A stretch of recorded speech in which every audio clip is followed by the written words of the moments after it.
এক অক্ষরের ছোট্ট শব্দ মা, পৃথিবীর সব মমতা আর ভালোবাসার প্রতীক।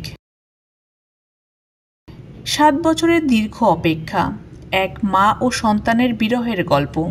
রাজনীতির কঠোর বাস্তবতায় বাধা পড়েছিল মমতার বাঁধন, কিন্তু অবশেষে শেষ হতে চলেছে সেই অপেক্ষার প্রহর। আগামী 7 জানুয়ারির রাতে কাতার আমিরের পাঠানো বিশেষ এয়ার অ্যাম্বুলেন্সে লন্ডনের পথে রওনা করবেন বিএনপি চেয়ারপারসন খালেদা জিয়া।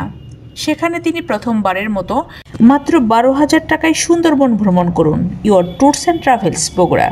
সরাসরি দেখবেন তার বড় ছেলে ও দলের ভারপ্রাপ্ত চেয়ারম্যান তারেক রহমানকে। দীর্ঘদিন ধরে বিভিন্ন জটিল রোগে ভুগছেন ৭৯ বছর বয়সী সাবেক এই প্রধানমন্ত্রী। লন্ডনে তার উন্নত চিকিৎসার পাশাপাশি তারেক রহমানের সঙ্গে দেখা হওয়ার পর যুক্তরাষ্ট্রের জনস হপকিন্স হাসপাতালে চিকিৎসা নেবেন বলে জানা গেছে। খালেদা জিয়া ইতিমধ্যে দলীয় নেতাকর্মীদের সঙ্গে বিদায়ী শুভেচ্ছা বিনিময় করেছেন। এই যাত্রায় তার সঙ্গে যাচ্ছেন একাধিক চিকিৎসক, পরিবারের সদস্য এবং দলের গুরুত্বপূর্ণ নেতৃবৃন্দ। 2017 সালে লন্ডনে মা ও ছেলের শেষ দেখা হয়েছিল। সেই সময় তাদের আবেগঘন মুহূর্ত পুরো দেশবাসীকে নাড়া দিয়েছিল। এবার সেই মুহূর্তের পুনরাবৃত্তি হবে বলে মনে করছে সবাই। বিএনপি নেত্রী খালেদা জিয়ার এই যাত্রা তার দলের জন্য একটি বিশেষ মুহূর্ত।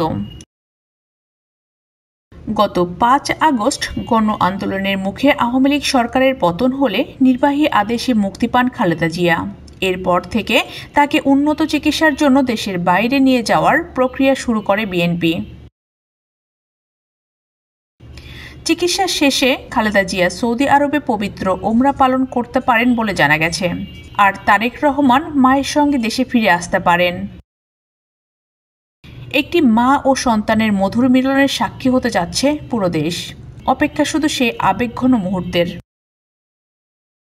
৭৯ বছর বয়সী সাবেক এই প্রধানমন্ত্রী লিভার সিরোসিস, হৃদরোগ, ফুসফুস, আর্থাইটিস, কিডনি, ডায়াবেটিক্স সহ বিভিন্ন জটিলতায় ভুগছেন।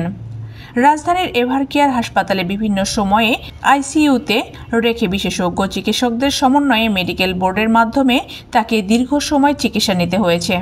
ছাত্র জনতার আন্দোলনে সরকার পতনের পর গত 21 আগস্ট এভারকেয়ার হাসপাতালে 1 মাস চিকিৎসাধীন থেকে বাসায় ফেরেন তিনি।